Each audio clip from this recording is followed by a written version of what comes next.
Hey there, welcome back to the Win a Pageant podcast. I'm your coach, Alicia Darby. Now, this episode features a client of mine who agreed to 3 specific things: to be coachable, to be vulnerable, and to have her coaching session recorded and published in order to help you. So I know that a lot of women who haven't had pageant coaching before don't really know what to expect or how much can you really even get done in 30 minutes. So this client of mine agreed to have her session recorded in order to show you what gets done and how it gets done during a virtual coaching session. Okay, so I want you to listen to this call from 2 different perspectives. First of all, I want you to think, could pageant coaching, especially virtually, even be something that could help you in your pageant prep? I want you to be thinking about that. At the end of the video, I'll tell you how you could make that a reality for you. The second thing that I really want you to pay attention to is I want you to think the things that I'm sharing with her, the coaching that I'm giving her, how can you apply that coaching to your own pageant prep, okay? What are the things that she's learning in this and the skills that she's developing and the strategy that she's learning? How can you apply that to yourself? I'm so grateful that this client allowed me to record this call because I know a lot of the things that she learned during this call will support you in your pageant prep. So sit back with an open mind, maybe get a notepad and a pen handy because a lot of this coaching is going to apply to you too, all right? Enjoy. I've got the information that you sent to me originally, and so your application the original application, and then your strategy call application too. So it sounds like your major focus is around branding and legacy project. Yeah. So awesome that you're thinking about both of those things because both of them are they are really very connected. So it's good that you're seeing those 2 things together. And you're also a member of the game plan, right? Yes. Good. How far along are you in that program so far? So I went through it. I finished it. And then I was planning on, actually this month, I was hoping to go read through it again. But with all the stuff happening, I just haven't had a chance to restart it. And I felt like I got so much out of it the first time. But you get to those areas and you're like, did I do this right? Did I get the right info? So when I got to like the theme areas, I'm like, I think I have good ones. I think I did this correctly, but I wasn't sure if it completely all meshed together. Yeah, great, good. So, and just so you know, for future reference too, as a member of the game plan, anytime you get to a sticky point like that, feel free to chat. We have that private Facebook group. So use that because that will help. That's by design to help through those little sticky points. Like, oh, how did wait, did I do that? Can someone give me all that kind of stuff we can handle in the Facebook group? Because you'll find that there are places others too have gotten stuck and pushed through. And then strategy calls, of course, are always an option as well. So I'm glad that we are able to connect today so that we can break you through that. So give me a little bit of background on, and I'm going to look to see your pageant is currently scheduled for end of May. So that's good. The Mrs. New York America pageant, right? Mm-hmm. So cool. So tell me a little bit in your words, tell me about your legacy project and how I can help you. Yeah. So my legacy project is called Annie's Victory. It's named after my mom. My mom was a victim of domestic violence, and as her daughter, I experienced it as a child, seeing it. And I realized growing up after I got older how much there isn't many resources for kids and what it's like to be a kid in that situation. How do you deal with it?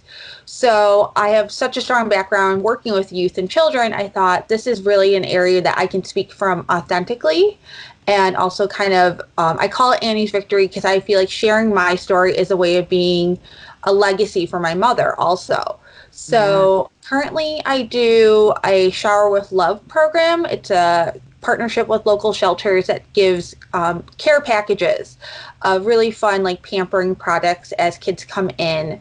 And we do it mostly around like Valentine's Day, Christmas, the major holidays that you would think of.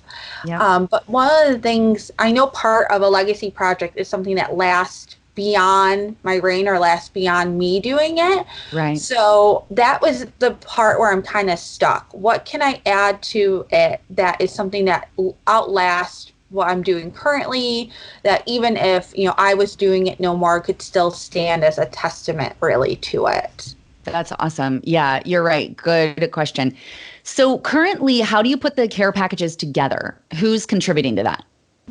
So we do it through donations. I'm a member of Junior League. I'm a former Zonta member. So a lot of women's organizations that I reach out to, we have a list, and then they do a kind of a party, or they do like a drive for one of their monthly meetings, and then they help to put them together also, so that they're involved in another way. And then I help to donate, to like deliver them all. So I organize picking them all up from the organizations and then donating them to the area shelters. Okay, cool. So, is this a model that anyone is doing in any other area that you're aware of, like other major cities or anything like that? Or is this just hyper local right now? Right now it's hyper local. It actually I was a Mary Kay consultant, and it began with this idea I had for Mother's Day as a way to donate to mothers. And I was in a networking group because I was that, and local businesses became really interested. I was like, donate $30. I order the product, I package it up, and I say it's from so and so. Thank you. And it kind of was this started as like this little idea, and I was like, oh, I could really do this a lot more and can make it a lot bigger. And at that point, I was starting to join different women's groups, and they were like, this is such a great idea. We should do it as our meeting for the month. So it kind of grew organically from this like little thing I did with my Mary Kay business, and then expanding it to just whatever personal care products. And we kind of made a list. So like lotions and perfumes and that kind of thing. So there was like a pre-made up list of ideas to put into the packages. That's cool. Okay, so now I'm taking a bunch of notes because I'm trying to just understand everything, and then at some point I'll find the through line and present that. So you mentioned Annie's Victory. Can you tell me more about your personal story and how it relates to this legacy project? So my name's Victoria, and my mother actually named me for Victory. She could never have a girl, and I was her last baby, and I was a girl.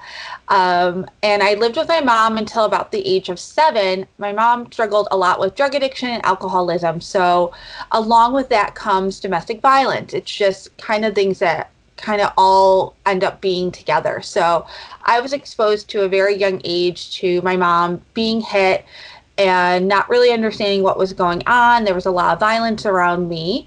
And then when I was 10 years old, my mom actually was killed, and it's an unsolved case. And I just felt like at some point in my life, I realized I had to turn this horrible thing that happened and this story of trauma and sadness into something positive. And for me, that was using my story not to make people sad, but to say one of the things that you can do to help is that the best way to break the cycle is breaking it by the kids who grew up in there and allowing them to know that there's a different path for them. So that's always been my personal story. When I talk to kids, I always tell them it's not about being scared, but it's about you get to make different choices, and what love looks like and what you want love to look like doesn't have to be what you saw growing up. Wow, that's beautiful. Wow. First of all, I am sorry for your experience growing up. I adore and love the fact that you are redeeming that experience through the work that you are doing today. That's such a beautiful thing and such a hand of God to be able to do that. Like, really, only God could shift that type of thing in your heart and in your spirit. So I'm so grateful that He's worked with you and that you are staying obedient to that path. That's a beautiful partnership that you're on. So kudos to you for doing this work, because it's important. It really is, really. So I want to, your story is beautiful, and you are clearly, it's obvious that this was not something that you just made up last week. It's obviously something that you are truly passionate about, that you've truly been working on, even beyond pageantry, which is awesome. That will help you significantly, even in the pageant. I want to actually tweak one little thing in your story, just since while we're here. So you mentioned that your experience growing up, that your mom, you shared some of your mom's troubles, and then you said part of that was domestic violence. And you said that is very common, that people who experience this, and this, alcoholism or addiction, whatever, all these things, often have domestic. It would be good if you could give a statistic, if there's something that would be very tangible. People. So when you, anybody in marketing, but specifically in the interview room, you're going to be thinking about marketing to the judges. In the pageant, you're going to be marketing to the audience, or in the program book, you're going to be marketing to the audience. You want to think about dollars, percents, and numbers. So anytime you can give something quantifiable, it helps them to understand the magnitude. So if you were to say that, is it 100%? Is it 75% of people that are struggling with alcoholism or other things, whatever the thing is that the stat you can find on, that is, 75% of households with children under the age of 10 also experience violence. Or perhaps you'll find a stat about the number of children in homes like that have been hit at some point in their life, something like along those lines, so that people will understand it takes it from a personal anecdote, which is vital also, but it also has to show the magnitude, right? So that people can see it from both sides. So I love what you're doing. That you also mentioned that, and I wrote down your words were, you don't, as a child, your job is to communicate to children that you don't want them to have their only reaction to being afraid. You said to be scared. That because that's a natural, of course, that's going to be how they feel. And so then out of that fear, they may also create a pattern of what they saw growing up. So your job is to end that. And one of the ways you said that you're doing it is to help them choose love. And what does love really look like?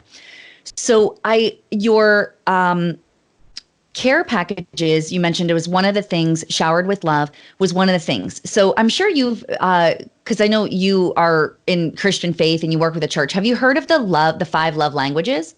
Yes. Okay. So you may have already done this, but one thing that you could consider is that, because we want to always simplify a legacy project, because what tends to happen is that when we first get started with any new project, whether it's at work or in life or with your kids or whatever, we tend to try it all. We want to do all the things because we want to explore, and it takes time. You do kind of have to try a few different things before you start landing on what really resonates. So what we have to do at some point, though, in order to communicate it to others, is we've got to simplify it down. Mm-hmm. and kind of lay it out in a way that is easy to communicate and quick to communicate to others. So you want to envision, like, okay, if I were going to be on the Today Show and I were going to be communicating this concept of, here's the problem. The problem is that domestic violence is apparent, and we're going to give the stat that shows it. And then you share your personal story. In fact, this is how I experienced it. And I found success by finding love in different ways, that I had to see love in order to be able to model it. And so then you could say something like, there are 5 love languages that Gary, what's his face, I can't remember his last name, that author of that book, wrote the 5 love languages. Service, gift giving, quality time, whatever the 5 things are. And so then you could say, what I'm doing with my platform is showing for children of domestic violence those love languages. And here's how. One of them is through the care packages. So that's delivering. Maybe another one is through quality time, and another. So perhaps you could show those. And then I know in your notes to me, you mentioned the possibility of creating lesson plans. To give to schools free, bring up a topic based on different age groups. So perhaps there is something with that you could be teaching about love. And I say it in quotes because a lot of school districts, as you know, are cutting things that are no longer vital to testing, like math and science. But you could possibly create a way. A lot of my clients have done this, where they've created a way to communicate what their goal is, whether it's arts or movement, or in your case, love.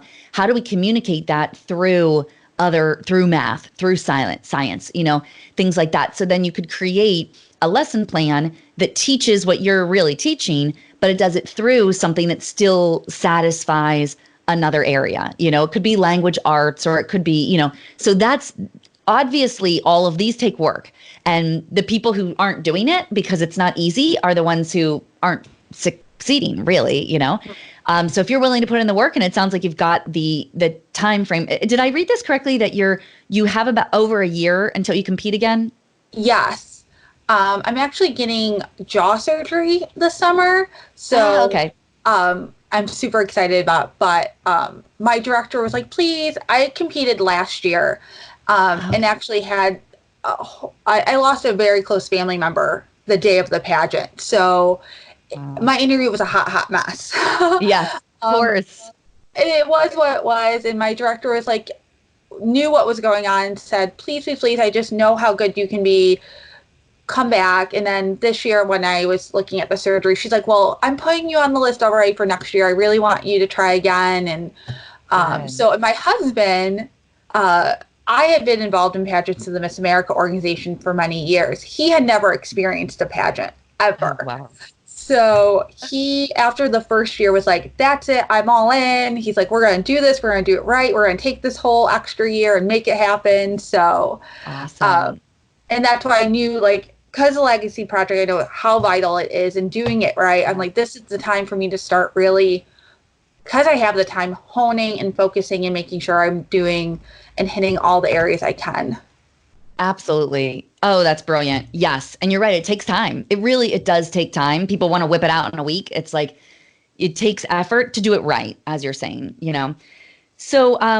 So that's something to think about, is to consider, even if you found 3 anchors, like if you found 3 more instead of 5 of the love languages, you might find 3 that you could satisfy as somebody that doesn't live with the child or isn't raising the child. You might find just 3 of them perhaps that you could do. So then ways to like actually implement this could be that, to take it on a national level would be, really, it's all about systems. So anytime you create a system that's a rinse and repeat, and the way I say it is, it ought to be done so simply a monkey could do it. Okay, so when you think about that, when you're like, it has to be so easy that a monkey could do it. That's a bit oversimplified, but that's kind of the idea. So you mentioned you already have a list of self-care products. Perhaps maybe you also are creating like a lot of animal shelters will create an Amazon wish list where people can purchase like a baby shower list or something, and then they can send the products directly to their location, So perhaps that's something that you create that could be nationwide, where you create the wish list. Hey, here are the things that most people need.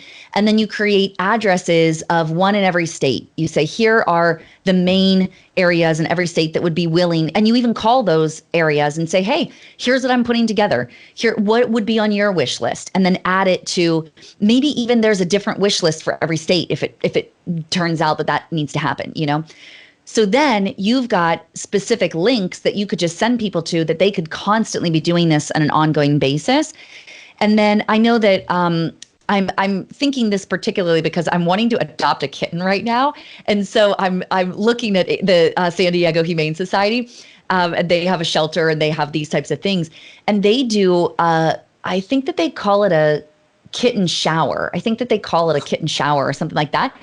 So they do a shower for the things that they need. They need little hot plates for their kittens and soft blankets and whatever. And so and little tiny small bottles for their kittens and stuff like that. So they're able to put that out once they probably do it every 6 months or maybe every quarter or something.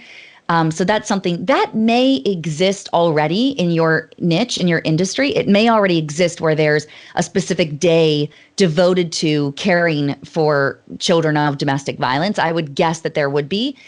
If there is, you could partner your nationwide shower around that event, and do all of your promotion during that time, So that's something to consider. Also, if you were to find, like you mentioned, Junior League and other women's organizations, there's likely one that you're a part of now, if not those.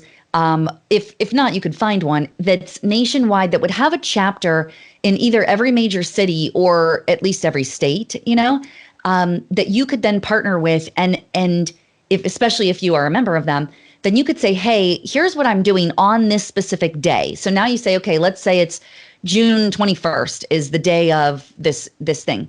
And you say, I'm going to do a shower that week. All week, we're going to be promoting that's the day or whatever. And so then the week prior to that, you have all of those organizations also linking arms with you and saying, yep, us too. So now all of them are promoting this one thing with a certain hashtag that you've created and you've got your lists already created. You've got all of the ways you use the system. And then you just give it to all those organizations and say, hey, would you be willing to partner with me? Give them some lead time, 3 months, 6 months lead time to say, hey, to get the relationships developed. And it's going to take time and they're going to call you back. And then and some people are going to say no right away. And then all of a sudden you're going to get a big city that says yes. And then you're going to call those people back and say, hey, I know you said no, but here's what's developed. I've had these other cities say yes. Would you reconsider? And then, oh, sure. Okay. Yeah, we'll do it after all because they don't want to be left behind. That's going to take time. But I think that could be a really solid way of growing it on a broader scale. How does that sit for you? How's that feel for you? No, that makes a lot of sense. And that was one of the things that I wasn't being able to articulate or make the link, but that would make so much sense. And especially, I am a member of Junior League, and it's one of our major areas is just empowering women. So it would be, and I'm in a larger city, I'm in Syracuse. So at least, especially as I'm hitting New York and other states nearby, and then it hopefully just creates almost like a ripple to all the other states. Yes. I love that. Yeah, I love it. Get it. And at the beginning, the conversations will be more about co-creating this thing. So you're going to start by, put your head down and get the system. Be like, okay, how do I want this to be? And what's the story behind it? So the story behind it would be, as you're sharing it for your marketing purposes and communicating it to your judges or to the media or whatever, you're going to start with, well, I grew up in this situation, and you're going to, just the way you shared it with me, I grew up in this situation. And what I discovered then later as an adult, I discovered that X% of children or whatever the stat is, the stat supports it. So I have created, and you could call it Annie's Victory. You could call it, I love Annie's Victory. I don't see why you wouldn't keep calling it Annie's Victory. I think that's brilliant. And so Annie's Victory, and here's what we do. We spread love in 3 main areas based on the 5, or in 5 main areas, based on, or however you decide to do that, based on the 5 love languages, because I want to show kids love in ways they may not have already seen it at home. So one way of doing it, another way of doing it, another way. And our recent thing that we're launching out is through our care packages. We've done care packages on a local level, but now we're spreading this to a statewide and then a national level through partners like Junior League. And then once you get Junior League, let's say you get Junior League in the next 3 months, you might then reach out to the Girl Scouts. And it might be then easy to get the Girl Scouts on board because you've already got the system. The idea is once you get the system, then it's just a matter of rolling things out, So if you're on the Today Show, if I were on the Today Show in your shoes, I would say if any other organizations are interested in partnering with Annie's Victory, we would love to reach out to you. We've got simple systems. It would be very easy to implement in your organization. Please reach out to me at anniesvictory.com or whatever, or your address or whatever it is.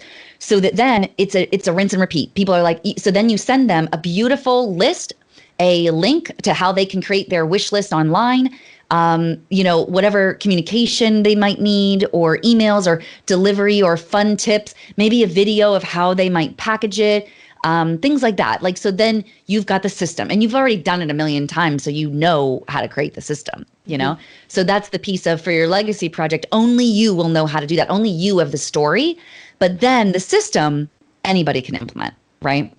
Mm-hmm. Okay, cool. So does that help? Does that feel good about that piece? So helpful. Like I said, I know if I just talked to you, you would have the breakthrough for me to help me get from where I'm at to where it needs to go next. Yay. Good. Do you feel like we got it? Yes. Awesome. Okay, good. So I got some more for you though. We're not done yet. Yeah. So you mentioned personal themes. So and for if anyone's listening, the concept here of personal themes in the pageant interview game plan is in the branding part. We go through understanding yourself. We dig up a lot of your strengths, your goals, your vision, your mission, all that. And then we say, now let's boil it into your personal themes. The idea of personal themes, and Vicky, this might help you too as you're sorting out your own personal themes. The idea of this is that you want it to be very clear in your mind how you are showing up to the judges. Because as adult competitors, we have a whole life of stuff we could share. But if we downloaded our entire life into the judge's brain, they would be like, oh my gosh, like I don't even know who I'm talking to right now, right? Because as adults, we go through so many iterations of self. We are developing constantly. So who you are today is not who you were at age 13. It is not who you are at age 8. It is not who you are at age 21. It's not even who you were last year. You're a different person now based on your life experiences. So what our responsibility as contestants is we want to compartmentalize how we want to present ourselves so that it's not all over the place. There's this great book about habits. I forget exactly the name of the book, but it doesn't matter. The story is about how the brand Febreze, Febreze, that brand that you spray and it takes out the odor. Well, that brand originally started as a way to get the stink out of smokers and like dog walkers, like people have pets in their home and stuff. And how you walk into someone who's like a smoker and you walk in their house and it's just like the whole thing smells like smoke. So Febreze said, hey, we want to help you clear this up. So they started by giving bottles to smokers and stuff and said, hey, just spritz it on your couch and spritz it on. And it was working. And the smokers were like, oh, this is nice. Like it smells great. But they did not continue to purchase bottles of Febreze. And so Febreze was like, wait a second, it worked for them. Why would they not continue purchasing it? And it's because it wasn't a part of a positive habit. So then Febreze said, okay, forget that whole market. Instead, let's say that we are the last thing after you clean. You spritz your house after you're done cleaning. Now you spritz your house. So instead of saying we take the stink out, now they're saying, oh no, now we are the final freshener.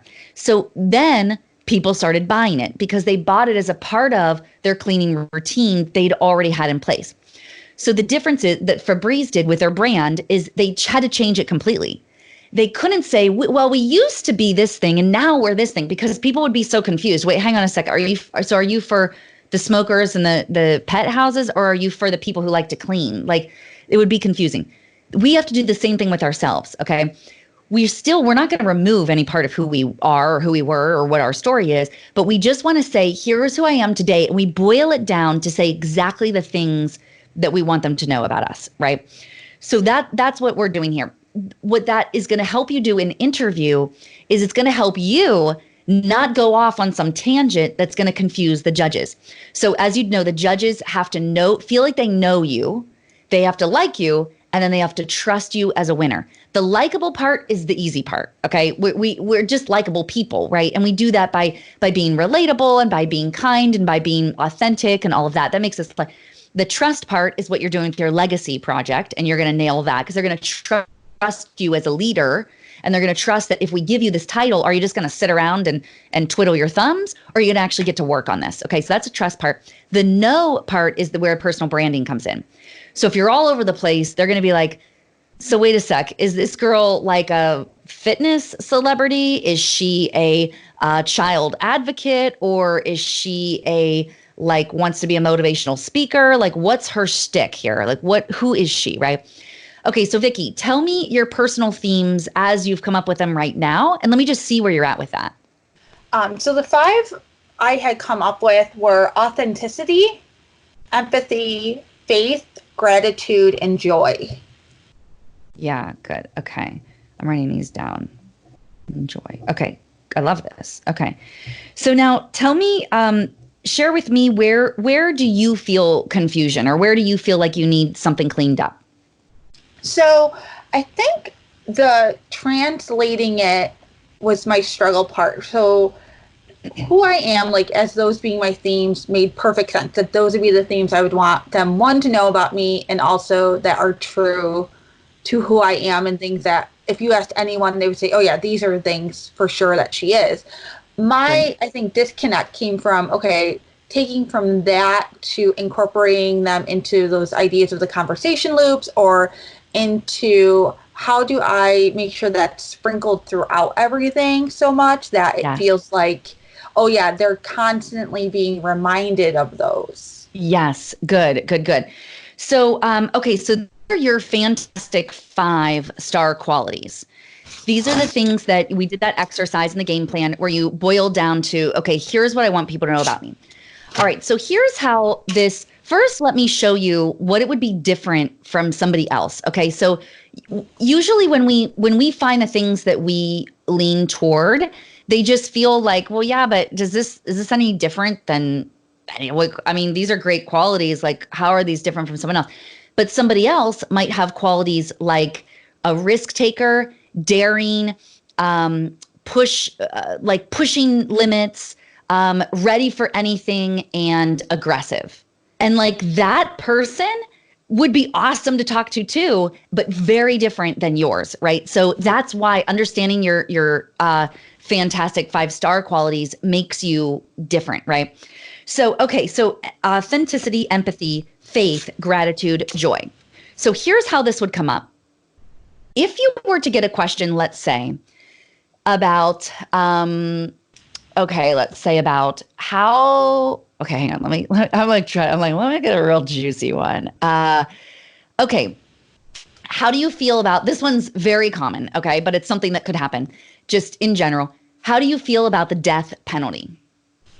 Okay, so what often people will do if they have not done any of this personal branding work that you've done, what they'll do is they just think either, what do the judges want me to say right now? Or what would be a good answer just in general? What should I think about this? And they don't, or they just knee jerk reaction. The first thing that wants to come out is like, oh, I feel low, or what someone said yesterday to them or whatever. What you're going to do instead is approach that question from authenticity, empathy, faith, gratitude, and joy. So the answer will be shaped through that lens. Okay. So personally for me, if and as you know, because you're in the game plan, you've also got access to the toughest pageant interview questions, where it discusses this, and controversial topics as well is in the game plan. And as you know, in controversial topics, you got to look at both the political side and the moral side, because there's 2 parts to everything. So when you get a question like this, it's politically charged and it's a moral question. You're going to answer it from that place of empathy, of joy, of gratitude, of authenticity. So you're not going to make something up that doesn't really truly be what you believe, but also from a place of faith. So that is going to shape your answer a little bit differently than somebody else who's daring and bold and aggressive and whatever, who shows up differently in life.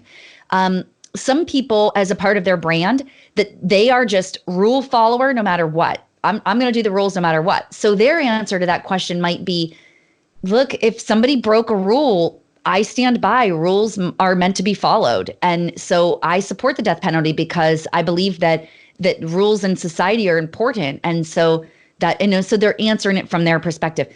Somebody else might say that they're, nope, come anything. I'm for people. I don't care what. It is not my place to judge people. I do not agree with the death penalty because I think that it's not our job to play God. We can't kill people. That's killing people too, and it's not our job to play God. So do you see how it shows up through that type of thing? Okay. Does that help a bit? Yeah, no, that definitely helps. I just wasn't sure, I guess, how it would then, because sometimes I get confused. The part of branding I get really confused with is that depending on like what you're listening to or I'm reading, a lot of it talks about how like your look needs to match your brand and and I'm like, I get that that's definitely who I am and how I want to show up, but I don't get how that then equates into my Visually. wardrobe or visual or that kind of thing. That Yes. was the part that I'm Oh, always, that's good. I don't get it. Yeah, that's good. Good. So if you are this is also coming from Vicky, just so you know, you are not alone in this confusion. Okay. What's interesting is that usually, so there's a big difference between a brand as a company and a personal brand. And we are talking about personal brand. Usually the person is drawn to things that are naturally a part of their brand. So I bet if I walked in and opened up your closet, my guess is that I would see like probably bright colors, maybe lots of white, probably some flowy things, probably patterns, I would guess. Like you might have floral prints or things like that. Like your favorite dress ever, like the dress that you wore to that summer wedding once and you just felt so great in it. That's because you chose it from who you already are, right? So there's less of a need to create a brand and more of a need to discover the brand, right? Okay. So unlike a company, if you were a company, we would say, okay, we got to create this. What do we want the visual to look like? What do we want? But it already exists within you, right? It's already a part of who you are. So it's highly unlikely that I'm guessing based on just this small thing, I'm guessing that it's highly unlikely that you would go into a store and gravitate toward the leather. Like my guess is you wouldn't be like, oh, look, a leather skirt, a leather jacket, like it's like probably not. I'm just guessing based on what you shared about authenticity, empathy, like it probably not. But the other person I described who's a risk taker, who's bold, who's aggressive, they would probably love leather. They'd be like, ooh, leather, that's my jam, right? So it's a little bit different. So when you're thinking about showing up with empathy, with showing faith and things like that, it's likely going to translate to flowy fabrics. Probably you could get away with more patterns than solid colors. Now, you're not going to go crazy. Like you're not going to wear like a flower evening gown. I'm not saying that. But you might wear a pale color or something like that, even though people are going to tell you, but you look great in red. And you probably do look really great in red because of your coloring and stuff. But if red doesn't scream authenticity, faith, empathy, then red might not. Maybe you go for pink. It's still in the family of red, but it's not going to be aggressive. It's not going to come off as, whoa, too strong, you know? Blue. So you might not wear a bright royal blue. You might be able to wear more of like a sky blue or something that is softer, you know, that kind of thing. Now, where it gets hairy, I forgot about gratitude and joy. So where it gets hairy is in interview. So you're like, yeah, but so what do I wear? This like, am I supposed to like soften it up for interview? No, you're still who you are. You're still a strong woman. Like you're still have a lot that it's not like you're going to be all like soft and meek and suddenly turn into this like little daisy. Like, no, so in that case, maybe you also wear sharp edges. So maybe you wear instead of wearing like a soft collar or something, maybe you wear a softer color, but then you have a sharp collar that is like a, popped collar or something. Mm-hmm. Or vice versa. If you're wearing bright red, maybe you want to have a softer neckline. So you're going to play with different elements of it, but I would don't get hung up in the fact that your branding visually needs to match your branding. Don't get overly hung up because it's probably after doing this work, it's naturally going to show up in your choices anyway, because you're going to step into it where your pageant brand is kind of a middle ground of who you are today and your aspirational identity, your personal, what's on your vision board of who you want to be. Your pageant brand is going to be somewhere in between that. Okay. So it's like you're on the way to achieving your aspirational identity, but like you're still who you are today. So, and you're going to grow, like every year, you're going to be a different person. You're going to be growing closer and closer toward that, So if your pageant is a year from now, you might consider waiting on all of the visual branding because you might say, hey, maybe one of these, joy is going to fall off and it's going to be replaced by like a quest for success or for, achievement or something, which will look a little bit different than joy. It's still joyful, but it's like a little bit different, right? So those things may happen. So always come back and revisit those exercises because I think it will continue to grow. But don't be afraid to say, like, you don't have to just say, oh, well, I'm going to go with red because I look great in red. Or as somebody told me once that fuchsia looks great on me. Like, yeah. And how do you still feel about that? When I put that on, do I feel authenticity, empathy, faith, joy, gratitude? Do I feel those things? And if not, then you might need to make a change. But if you do, go for it, because then it's still going to come out. Does that help a bit? No, it does. It was just, it's one of those things that's this constant confusion of trying. That made so much more sense now. Because I kept being like, well, what does that look like? Or how should, so that makes a lot more sense to me. Yeah. How they interplay with each other. And how, and they'll obviously show up on the paperwork because they're so central to who I am too. So all that flow together. Yes, and with your personal themes. So I think these are your fantastic 5 qualities, but in the game plan, you'll come around to where you will say, okay, of all the things I've participated in, of all the things that I do on a personal basis, on my community, and of all these things that I do, how I appear, how I behave, and how I communicate, of all of that, what does it really boil down to? And then that's what you want to put on your paperwork.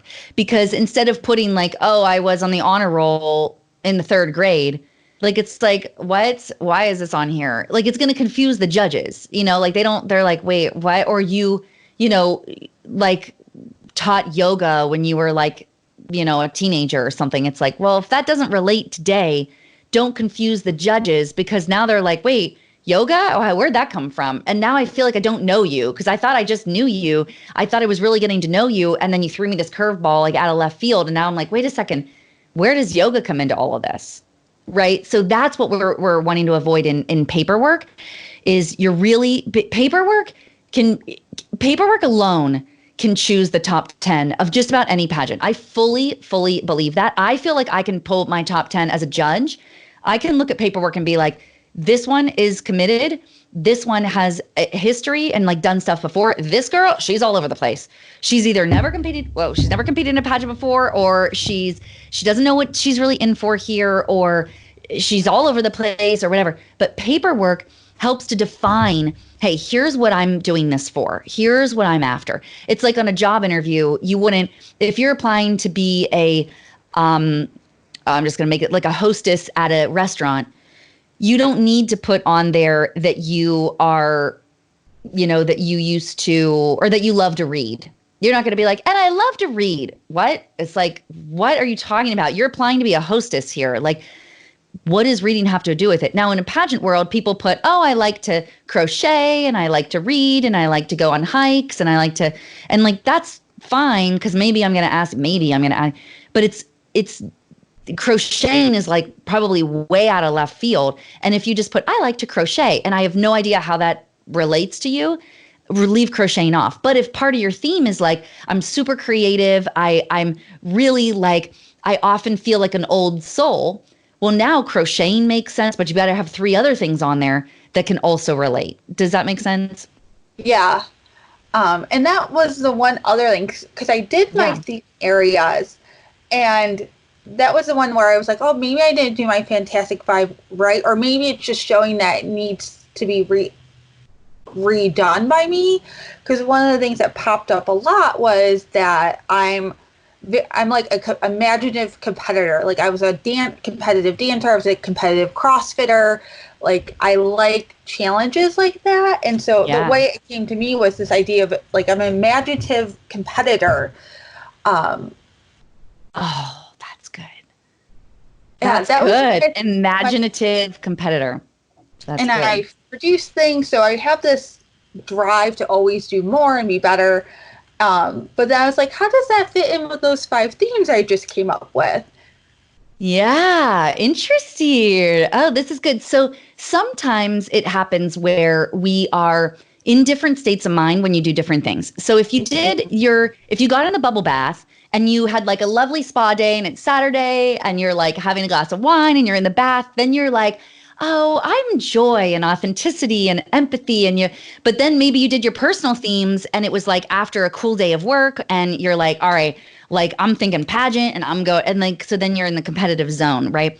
So you can revisit your fantastic 5-star qualities, but they're not always going to be perfectly aligned, which is why in the game plan, we do lots of different exercises to get your brand, So we do that exercise, we do your personal themes, we do your childhood memories. All those exercises are going to help to draw up, okay, of all these things. Then when you get to the personal themes, that's where it's kind of summarizing.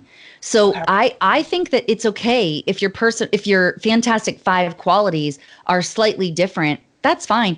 If you want to go back and revisit even after we get off this call, if you said, okay, I'm going to revisit these fantastic 5 with like this new mindset, you could redo those at any time, I would say maybe 3 months before your pageant, I would stop redoing them so that you can stick with something. But you've got time. So I would say redo those maybe even right after this call, just see how you feel, just see like, okay, what's different? What came up in a new way, and you go through the exercise. Okay, what do you feel? And what do you want others to see? And as you go through those, narrowing them down, you might come to a different insights. You know what I mean? So it's fine to redo them if you want, but wow, imaginative competitor, that's sick. That is very cool. Yeah. And you can still be joyful and have gratitude and have empathy and have authenticity and still be an imaginative competitor. Like it is you. Those things are not mutually exclusive. Like they can definitely live together. Yeah. Okay. That's good to know, because that was my one other concern was, again, like, can you take too many things and try to shove them into a brand, and then does it just become like gray, like goofy grayness because it has no clear direction or vision to it? And it can, which is why once you do that and you say, okay, now I'm whittling into my brand of what I am. Once you have your personal themes and you're like, this is who I am, then that's the thing that you want to stick with, and then that shows up as authentic and empathy and faith and joy. And then, but it's still that thing, right? And then that's the brand that goes out and does the marketing. And that's the brand that goes out and does the public speaking. And that's the brand that goes out, so then, but it's still who you are. It's still a part of you. And in a year, it's going to be different because you are going to be different. Ooh, wasn't that good stuff? Oh, I hope you learned so much from her. I know I had so much fun doing this strategy call with her, as we usually do. It's fun. So 2 things. If you need to hear more of these strategy sessions, because they're so good and you can learn so much from them, then just search strategy sessions, because I have a few more clients that also agreed to be recorded. So you'll be able to look at the behind the scenes of their calls as well. And then if you are ready to schedule your strategy session, you can go to winapageant.com/coaching. That's going to take you to my calendar so you can see what appointments are available and when you can book yours. And you'll also see pricing options there, which types of calls are available and how much do each of them cost. And you can book your call directly from there. I cannot wait to work with you. Head over to winapageant.com/coaching to check it out. I'll see you next time.